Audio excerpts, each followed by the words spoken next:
Hello children, hope you all doing good. Let's start today's chapter, air, water and weather. Learning objectives, composition of air, sea and land breeze, changes in weather, purification of water. I am feeling very hot today. Yes, Neha, very hot winds called Loo blow in summer season. That is why you are feeling hot today. अभी दो friends हैं, ये आपस में बात कर रही हैं. राइट अभी कह रही कि मुझे आज दिस गर्ल इज सेइंग कि मुझे आज बहुत गर्मी हो रही है, तो रिप्लाई में क्या मिलता है कि हाँ इसने यहाँ बहुत हॉट विंड जिन्हें कि लू कहा जाता है आज वो चल रही है एंड आपकी लू चलती है समर सीजन में, इसीलिए आपको आज गर्मी महसूस हो रही है. Air is a mixture of gases. It is present all around us. We cannot see air, but we can feel it. It has weight and occupies a space. Air is necessary for breathing and burning. We breathe in air which burns the food in our body to give us energy. Air, जैसे आपको पता है, mixture है gases का, ये हर जगह है. हम इसे देख सकते हैं नहीं, बट हम इसे फील करते हैं. It has weight and occupies a space, right? इसका मतलब क्या है? ये मैटर है. एयर कितनी इंपॉर्टेंट है आप सभी को पता है. ब्रीदिंग के लिए हम तो ब्रीथ करते हैं, बर्निंग के लिए भी कितनी इंपॉर्टेंट है ना.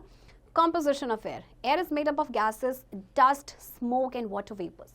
The composition of gases in air is nitrogen is equals to 78%, oxygen is equals to 21%, carbon dioxide 0.3% and other gases 0.7%.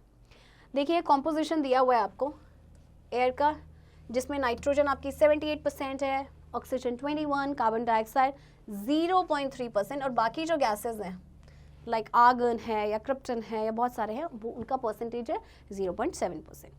Moving air is called wind. The speed of wind affects and changes the weather of a place. In nature, the sun heats up the land, so the air near the land also gets heated up.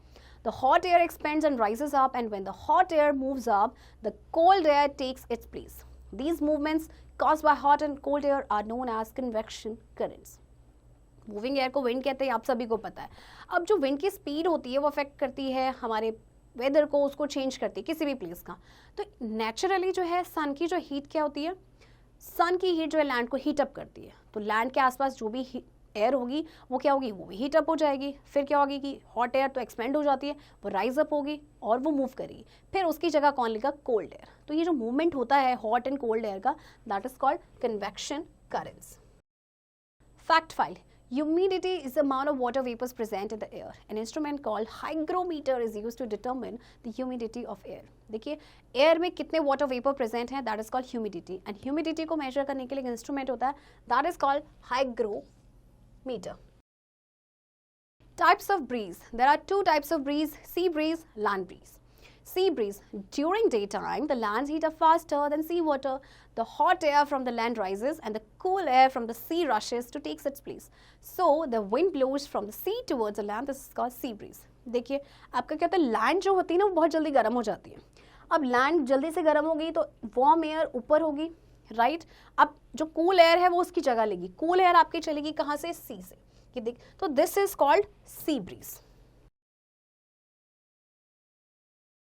Land breeze. At night, the land cools faster than sea water. The air above the sea water is warmer than the air above the land.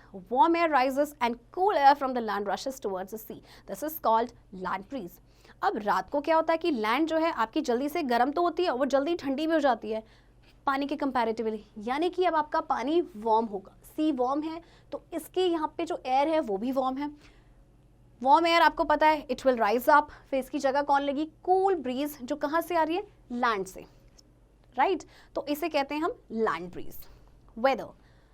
Day to day condition of the atmosphere of a place at any given time is called weather. It may be hot, cold, rainy, windy, cloudy, dry or humid.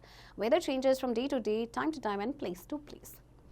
Day to day condition जो होता है atmosphere का किसी भी place का किसी given time में, that is called weather. और वेदर हमेशा सेम नहीं होता है, एक दिन में आपका वो चेंज होता है, डे टू डे चेंज हो जाता है, time to time, place to place, ये आपका चेंज होता रहता है. The weather of a place depends on the following factors: wind, air pressure, clouds, temperature, moisture. अब आपके जो फैक्टर्स हैं इन पे जो है किसी भी प्लेस का वेदर डिपेंड करता है. All these factors depend on each other. The sun is a major factor which influences weather changes. The sun rays fall directly on the earth during noontime, making it the hottest part of the day. Sun rays fall slantingly on earth during morning and evening, thus making them cooler. Sun is also responsible for land breeze and sea breeze as discussed earlier. ठीक है, ये जितने भी factors हैं सारे एक दूसरे पे डिपेंडेंट है ना, बट मेजर फैक्टर जो है वो है सन. सन जो है एक मेजर रोल प्ले करता है वेदर चेंज में. सन की जो रेज है वो डायरेक्टली आपकी पड़ती है नून में, है ना, जिससे कि जो नून आपका हो जाता है hottest part of the day. इसी तरह से मॉर्निंग एंड इवनिंग में जो सन की रेज होती है वो स्लैंटिंग होती है. Sun, land breeze and sea breeze किसकी वजह से होते हैं? सन की वजह से ही होते हैं, है ना. Water. Earth is also known as blue planet because 3/4 part of Earth is covered with water. It is the most important abundant compound on the Earth. Water is the only form of matter which is available in solid, liquid and gaseous form. All the three forms of water are interchangeable on heating and cooling. Earth को blue planet क्यों कहा जाता है? क्योंकि Earth का जो 3/4 part है that is covered with water. और आपको पता है वाटर हम सभी के लिए, सभी ह्यूमन बींग्स, सभी लिविंग बींग्स, वेदर प्लांट्स हैं या एनिमल्स हैं, कितना इंपॉर्टेंट है. वाटर इकलौता ऐसा फॉर्म ऑफ मैटर का है जो तीनों फॉर्म्स में अवेलेबल है. सॉलिड फॉर्म आइस है उसकी, वाटर उसका लिक्विड फॉर्म है, एंड वाटर वेपर ऑब्वियसली आपका गैसियस फॉर्म है. एंड इन फॉर्म्स को हम चेंज कर सकते हैं ऑन हीटिंग एंड कूलिंग. ये आपने प्रीवियस चैप्टर में भी पढ़ा होगा. Sources of water. The sources of water from our villages, towns and cities are rivers, lakes, ponds, wells, tube wells and underground water. All these sources get water from rain. Rain occurs because of evaporation and condensation of water in nature. अब देखिए जो sources of water है हमारे, जैसे villages में या town या cities की हम बात करें तो आपका पानी आता है रिवर्स से, लेक से, पॉन्ड से, वेल से, है ना. तो ये सारे ही सोर्सेज में पानी कहाँ से आता है? रेन से. रेन क्यों होती है? क्योंकि इवेपोरेशन होता है एंड कंडेंसेशन होता है वाटर का, यानी जो आपका जो वाटर साइकिल है जो आपने प्रीवियस क्लास में भी आई एम श्योर पढ़ा होगा, इसकी वजह से होती है. Factors which affect evaporation. When water is heated up, it changes into water vapors. This process is called evaporation. There are some factors which affect evaporation such as high temperature or heat of the sun when the exposed surface is larger. देखिए जब water आपका heat up होता है वो water vapour में change हो जाता है, जिसे कहते हैं इवेपोरेशन. अब इवेपोरेशन को भी कुछ फैक्टर इन्फ्लुएंस करते हैं, जैसे कि हाई टेम्परेचर है या हीट ऑफ द सन है या फिर एक्सपोज्ड सरफेस एरिया आपका बड़ा है. The larger the surface area of water the faster is the evaporation. जितना ज़्यादा सरफेस एरिया बड़ा होगा इवेपोरेशन भी फास्टर होगा. Water evaporates faster from large shallow lakes as compared to smaller and deeper lakes. Water in ponds evaporates faster than water in deep wells. देखिए जो आपकी shallow lakes होती हैं, large shallow lakes होती हैं, उनमें evaporation faster होगा अगर हम compare करें छोटी और deeper lakes से. इसी तरह से ponds में water जो है वो evaporate faster होगा बजाय किसके? deep wells के. Fact file. Summers are warmer than winters because more sunlight reaches on the earth due to direct sun rays. There is longer time for sunlight to fall as the days are longer in summers. Summer आपके warmer होते हैं winter से, of course आप सभी को पता है, क्योंकि इस टाइम पे क्या होता है सनलाइट जो है आपकी ज़्यादा सनलाइट अर्थ तक पहुंचती है due to direct sun rays. Strong wind favours evaporation. Take 2 saucers with equal amount of water. Place one under a fan and the other one away from fan or wind. You will notice after an hour that the water in the saucer under the fan has evaporated faster. This explains why wet clothes dry faster on a windy day. We feel cool under a fan because our sweat evaporates quickly. देखिए इस तरह से आप 2 saucer लेंगे और दोनों में equal amount of water डालेंगे. एक को आप रख दीजिए फैन के नीचे और एक को दूर रखना है फैन से, राइट, या विंड से दूर रखना है. तो आप देखेंगे 1 घंटे के बाद आप नोटिस करेंगे कि जो आपका वाटर जो फैन के नीचे रखा था जिस सॉसर को आपने, उसमें वो इवेपोरेशन उसमें बहुत ज़्यादा हुआ है, राइट. तो आप देखते हैं कि जैसे बहुत ज़्यादा विंडी डे है, हवा चल रही है, तो आपके कपड़े बड़ी जल्दी सूख जाते हैं, है ना. और हम जैसे फ़ैन के नीचे बैठे हैं और हम बहुत कूल फील करते हैं क्योंकि हमारा जो स्वेट है वो इवेपोरेट होता है जल्दी जल्दी. Condensation. It is the process when water vapors cool down to change into water droplets. We can see condensed water vapors in many different forms in nature. Condensation के बारे में आपने पढ़ा होगा प्रीवियस चैप्टर में. ये कौन सा प्रोसेस है जब आपके वाटर वेपर्स कूल डाउन होकर वाटर ड्रॉपलेट्स बनाते हैं. Forms of condensation. Rain falls because water vapors in the air get condensed and fall from clouds. Dew drops are found on plants, leaves, window panes on cold winter mornings when vapors condense. Rain आपकी जो होती है वो किसकी वजह से होती है, ये भी आपका कंडेंसेशन ही है, राइट। ड्यू ड्रॉप्स आपने देखा होगा, स्पेशली कोल्ड विंटर मॉर्निंग्स में जितने भी जो वाटर वेपर होता है, वेपर जो होता है ना वो कंडेंस हो जाता है, right. Fog is formed in winters when water vapours condense on the dust particles close to the ground.